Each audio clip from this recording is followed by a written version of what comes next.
Assalamualaikum warahmatullahi wabarakatuh. Tidak ada maksud saya menyindir seseorang, sebab saya itu selalu berbicara dengan diri saya dulu, gitu loh ya. Tidak ada maksud setiap pembicaraan saya, setiap tulisan saya, itu mesti saya tujukan kepada diri saya dulu. Itu sebabnya saya tidak ingin orang lain mengatakan setiap perkataan saya menyindir dan lain sebagainya. Tidak, saya kalau toh sindir, saya menyindir diri saya sendiri, sehingga saya mencari gitu loh. Itu ya yang pertama. Yang kedua, Pak Kom, cuci otak itu bisa negatif, bisa positif.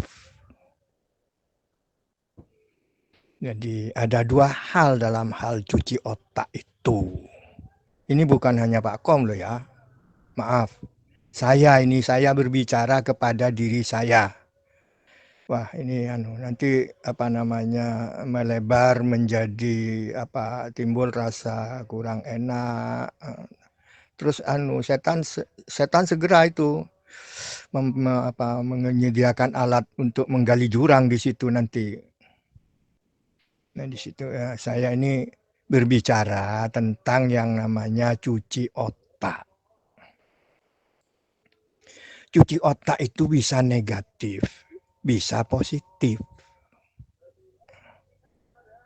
Tuh. Apa arti mencuci? Nah, ini dulu. Mencuci ini apa sih?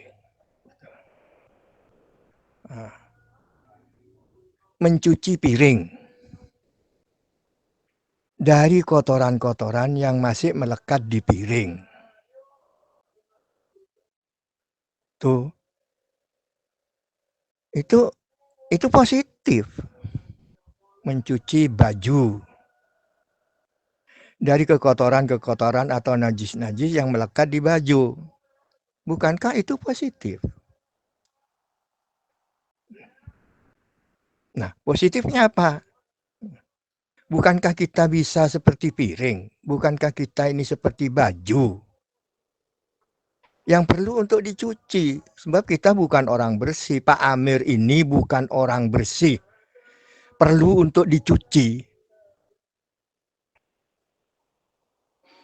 Pak Amir ini orang yang kotor. Perlu dicuci. Perlu. Nah, cuma Pak Amir ini menggunakan alat pencuci itu adalah Al-Quran. Karena apa? Karena Pak Amir itu mampu menggunakan Al-Quran itu sebagai alat pencuci dirinya Pak Amir sendiri.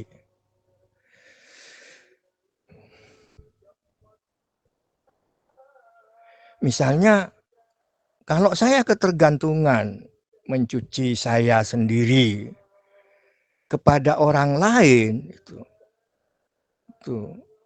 dan saya tahu alat pencucinya itu bukan Al-Quran, maka saya menolak. Karena lihatlah, pencuci-pencuci piring, pencuci-pencuci baju itu dengan iklan yang megah, berbeda-beda cap, berbeda-beda bahan kimia yang dimasukkan ke dalamnya. Dan orang memilih karena kepentingannya berbeda-beda, tentu orang memilih. Aku lebih suka Rinso, aku lebih suka Soklin, aku lebih suka ini, suka ini. Tetapi kesukaan-kesukaan mereka itu berdasarkan kebiasaan, kadang-kadang tidak dengan ilmu. Orang yang dengan ilmu, itu dilihat. Rinso ini komposisinya apa saja. Oh, ada bahan ini berbahaya bagi baju, bisa cepat robek apa adanya. Orang yang berilmu itu melihat bahan pencucinya itu komposisinya apa saja. Ini mencuci versi Pak Amir loh, Pak Amir. Jangan jangan Ini jangan dibuat paten, jangan. Nah, tuh versi Pak Amir cara mencuci dirinya Pak Amir. Tuh. Nah, Pak Amir ini mencuci dirinya itu selalu melewati Al-Quran. Kalau sudah ingin bantuan hadis, baru Pak Amir mengambil hadis. Karena hadis itu dari Rasulullah. Rasulullah itu identik dengan Al-Quran. Itu ditandai dengan apa yang ditanyakan oleh para sahabat. Bagaimana akhlak Rasulullah? Akhlak Rasulullah itu adalah Al-Quran. Jadi Rasulullah itu memang sudah menyatu dengan Al-Quran. Nah, Pak Amir ini masih mencoba mendekat loh kepada Al-Quran. Mendekat. Artinya masih ada jarak Pak Amir itu dengan Al-Quran. Ada ayat-ayat di dalam Al-Quran. Pak Amir berusaha untuk menjadi pencuci bagi Pak Amir. Tapi jaraknya jauh sekali dengan Pak Amir. Ayat itu kok jauhnya dari Pak Amir. Maka Pak Amir mencari yang terdekat dulu. Sebab Pak Amir tidak tahu komposisi Al-Quran ini apa banyak bahan-bahannya di dalamnya itu banyak dan Pak Amir tidak sanggup masih. Carilah Pak Amir ini bahan-bahan yang komposisinya sedikit tapi masih tertera di komposisi yang banyak itu. Paling tidak komposisi yang sedikit itu tidak membahayakan bagi Pak Amir ini. Mudah-mudahan penjelasan Pak Amir ini bisa dimengerti loh ya. Kalau tidak dimengerti tolong ditanyai. Tanya itu. Jangan segan-segan tanya. Setiap sesuatu perkara yang kemungkinnya akan menjadi kontroversial, lebih baik ditanyakan dulu. Apa maksudnya ini? Nah, jadi Pak Kom ini tidak tahu apa cuci. Jadi ya ketika sampai kepada cuci otak, waduh, merasa otaknya disentuh, sakit. Nah itu ya sebetulnya tidak begitu.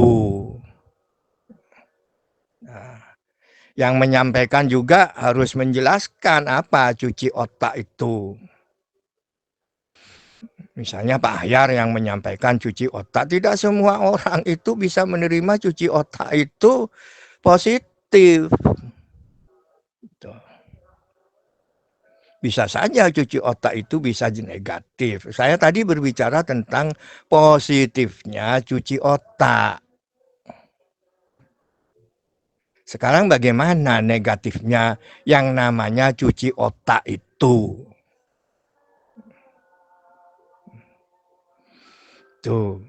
Nah, saya ini tidak suka itu membesar-besarkan itu, tapi karena ini sudah menjadi polemik, baiklah saya jawab itu. Cuci otak yang negatif itu adalah cuci otak sesuai dengan kepentingannya manusia, sesuai dengan kepentingannya organisasi, sesuai dengan kepentingan umum, sesuai dengan kepentingan politik, sesuai dengan kepentingan pejabat, sesuai dengan maka dikelolalah bahasa-bahasa agar manusia itu dengan gampang bisa ikut.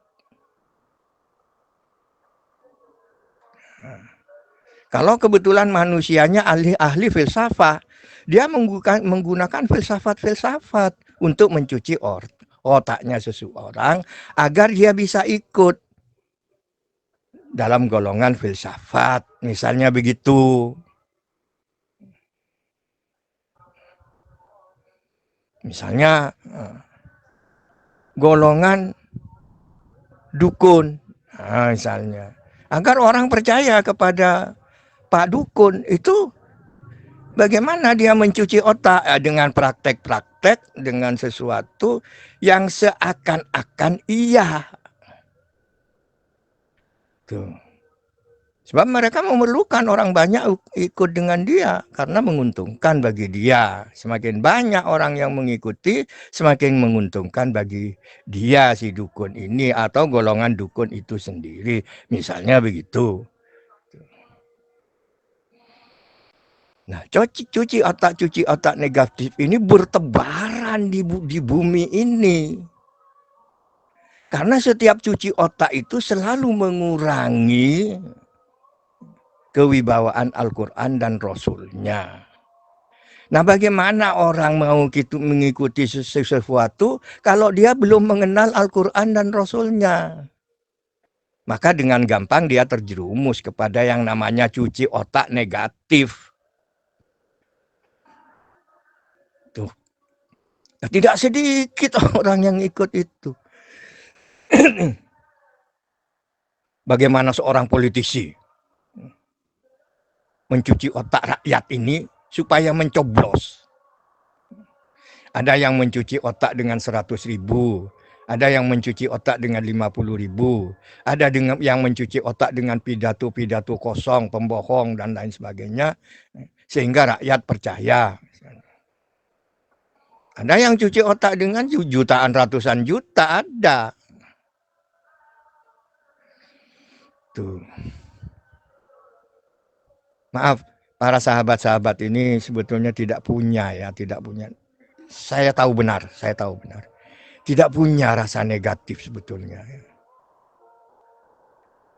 Tapi kadang-kadang ada keterbatasan yang meluncur saja dari tulisan atau dari pesan suara atau yang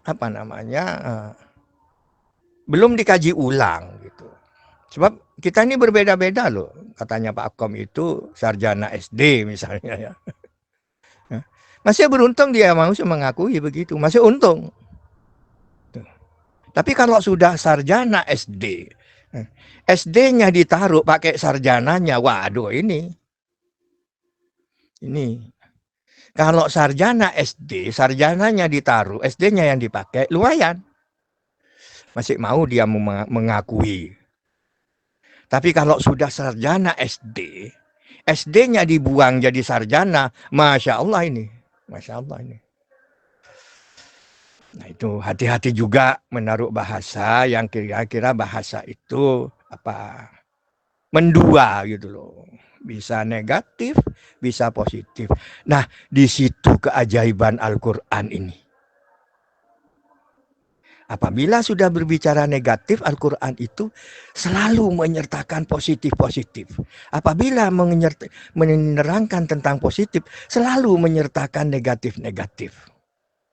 Di sini hukum yang paradok itu ada. Dan setiap manusia itu berada di hukum paradok. Artinya, tuh Pak Amir ini punya positif, punya negatif. Harus. Sebab kalau Pak Amir ini punya positif, terus tidak pernah ada itu Pak Amir diangkat jadi nabi, tidak ada itu.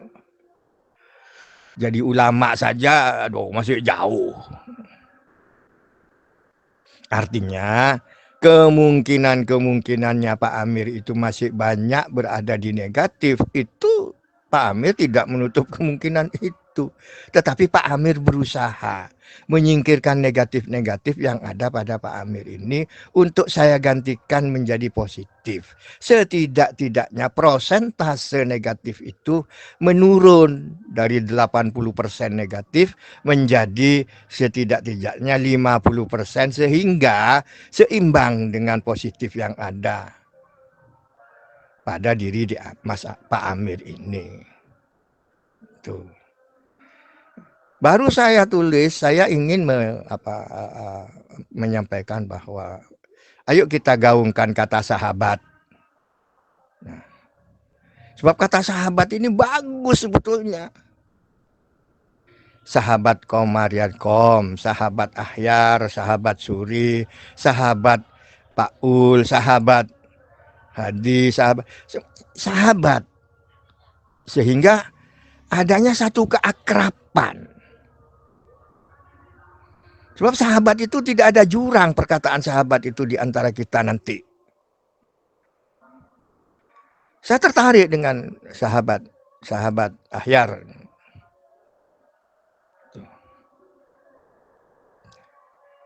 Sahabat Kom, sahabat Mahfud. Pak Ul itu namanya Mahfud itu. Sahabat Waid, sahabat Hadi, sahabat Suryanto, sahabat Amir, sahabat Saiful di Lampung sana, sahabat Niri di Garaan. Taruh dulu kata-kata kakak, kata-kata pak, kata-kata bapak, taruh dulu. Ayo kita pakai kata sahabat.